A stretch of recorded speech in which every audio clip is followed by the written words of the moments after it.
Is everyone set up? Yeah, we're good to go. Oh, excellent. Well, good morning. It's the first day of term 2 and kids right across the state are going back to school after a well-earned Easter break. And we're here at Wavell State High School with the Education Minister, Grace, and our local MP, Jimmy Sullivan, to celebrate the completion of what has been quite an incredible program. We've spent the last 7 years since we were elected rolling out air conditioning into our state schools, and the last 2 years we've really accelerated that program. And now we've finished. Every learning space, every library, every teaching, every staff room is now air conditioned. It's been an enormous and complicated job, but Grace and her team have finished it 2 months ahead of schedule. So it was scheduled to be completed in June 2022. It's finished early, on budget. That means that last summer was the last summer that state school kids and their teachers will have to sweat through the summer in non-air conditioned classrooms. It's been a nearly $500 million program, $477 million, more than 10,000 classrooms, libraries and staff rooms. Many schools required electrical upgrades to be able to support the number of new air conditioners that needed to be put in. We've created 1,000 jobs during the process, which, given that we started this surge right when the COVID pandemic hit, it meant we could keep lots of people in work, including here at Wavell, where Older Construction got the $1.6 million contract to install air conditioning in 66 classrooms and 4 video suites, so 66 learning spaces. We've also at the same time been rolling out more solar panels into schools to help offset the carbon emissions and electricity cost impacts. So they've installed 35,517 panels, a total of 12,746 kilowatts of solar. The new air conditioners also make those rooms safer from a COVID perspective, improved ventilation, which also of course helps with other viruses as well. So I might ask the Education Minister and Jimmy to say a bit about it. Yeah, terrific. Can I say thank you to the students that welcomed us here this morning, and to Executive Principal Liz Foster for having us here at Wavell Heights State High. And as the Acting Premier has just announced, we have completed over 10,000 installation of air conditioning units in 649 schools that we announced in February 2020 to be completed by June 2022. And we were trying to get them all completed for the welcoming back of the first day of Term 2. And I'm very proud to announce, as Minister for Education, that QBuild, together with the Department of Education, has achieved that milestone. And we can now say that every classroom, every library and every staff room throughout Queensland is fully air conditioned, and all our new schools now are built entirely and fully air conditioned. This has been an extraordinary rollout. Part of this is also our solar panel rollout of 800 schools, and we will have that completed on time by June 22. So it generates the additional electricity, clean energy to power the air conditioning units that we've put in schools, and this is an absolutely tremendous policy. $477 million in total over 4 years that we now have rolled out the air conditioning part and continue to roll out the solar panel part. Can I thank QBuild together with my department? It's an extraordinary achievement. This is 6 years and over 2 months ahead of the nearest policy by the opposition to air condition our classrooms and our schools. And we have delivered this during COVID. We reset the air conditioning and cooler schools program in February of 2020. And if people remember, I think that was right at the time that COVID hit us here in Australia and in Queensland. And we've been able to continue to roll this out, employ over 1,000 people during this program. And I want to thank all of those businesses that have had contracts with us. They've done an incredible job. And also to the Energex crews who had to obviously do the upgrades in internal and external electrical work sometimes so that we could have these units operate. As the Acting Premier has announced, there were 66 spaces here in this school that needed air conditioning, and it did require both internal and external electrical upgrades. They've all been done. They're all completed. Everybody is happy. We've visited some of the classrooms and the students have obviously got their air conditioning on today. It's a beautiful Brisbane day and it's wonderful to be able to see it firsthand, the comfort that they are now learning in. But can I say the biggest claps we get are generally from the staff, the teachers, the teacher aides.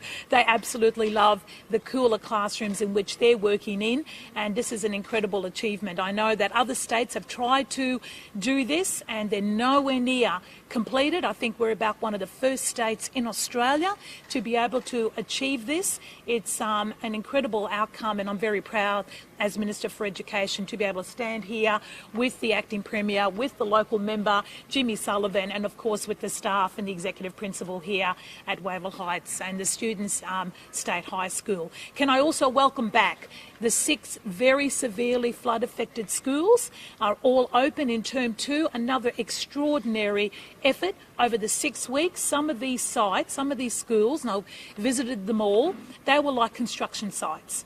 There was so much damage, for example, in Milperra, and they are all welcoming back students today. And Rocklea, they are rocking. They have got new buildings there, new infrastructure, and they are welcoming back their students in buildings that I think they're very happy with indeed. We had to demolish 2 buildings on that school site because they were condemned. They'd been flooded a little bit too often, and they're very happy with the new facilities. But we do want to work on a bit of a long-term betterment and flood mitigation strategy for all of those 6 schools, and we'll be putting that action together with the Queensland Reconstruction Authority and hopefully looking at what can we do to mitigate these schools from flood. So welcome back to those 6 schools, and a big thank you to all the schools that welcomed those students, over 2,000 of them in their schools temporarily while we did all the work, the remediation work that we needed to do in those 6 schools. But very happy to be here for the start of Term 1. I think everyone's had a good break. Start of Term 2. Term 1 was like no other this year, and I'm glad that everyone had a very restful holiday period. Now I'll refer to the local member, Jimmy Sullivan. Thanks, Minister. It's fantastic to have the Acting Premier and the Education Minister here in the beautiful electorate of Stafford, and of course specifically here at Wavell High. You can see, Minister, just why we're so proud of this fantastic school and its community. Thank you to Principal Foster and the student leaders for showing us around today. And we could see from the classrooms just how the love of learning is just infectious with staff and students alike. Kids get a really great start at this school, whether it's on the rugby league patch or whether it's in the world-class performing arts centre. They put on a show of Matilda last year that is worthy of QPAC. It's a fantastic school across the breadth of the experiences that people get here. Can I thank the business managers and admin staff who did a lot of the heavy lifting when it came to the air conditioning.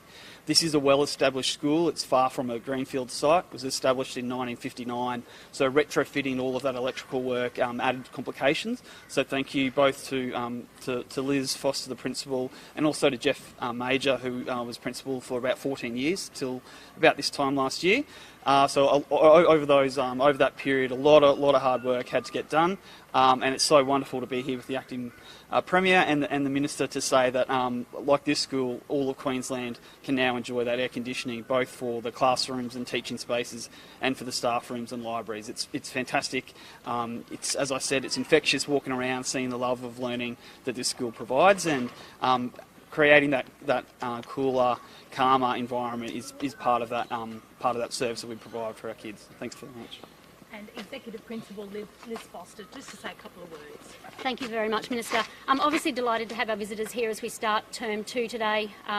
It is certainly very comfortable and important for us that the learning environment's conducive to learning, and in our classrooms now that, you know, the temperature does matter, as does the clean air. And I think for our students it's been really enjoyable to have our Acting Premier Minister and our local member as well spend some time with our students this morning. So thank you very much for time spent. And thanks for at having Wavell State us. High School. Thanks for having us, Liz. We'll just get one quick question from you. What's it like in summer? And if you can just come up to Mike. What's Sure it like can. in summer, and how much of a difference will having your air conditioning, Enormous. your classroom's air conditioning? Yeah, look, an enormous difference. I think we know that most classrooms, you put 20, 25, 28 bodies in there, the temperature increases dramatically, and what might be 30 degrees outside or 30 degrees outside can sometimes hover around 40 degrees. So to have our classroom sit around 23, 24, 25 degrees, delightful difference. So for all involved.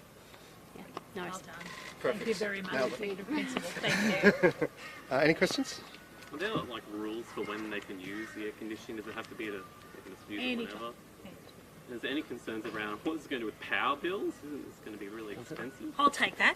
This is all part of the program. We've got solar panels now, and the additional power bills is generated by solar panels on the roofs. It's an incredible, when you think about it, the green energy that is generated by the solar panels.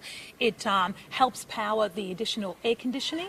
These are now being all upgraded, all these schools, they're all equipment, all the electrical is all upgraded to, you know, the finest, latest technology.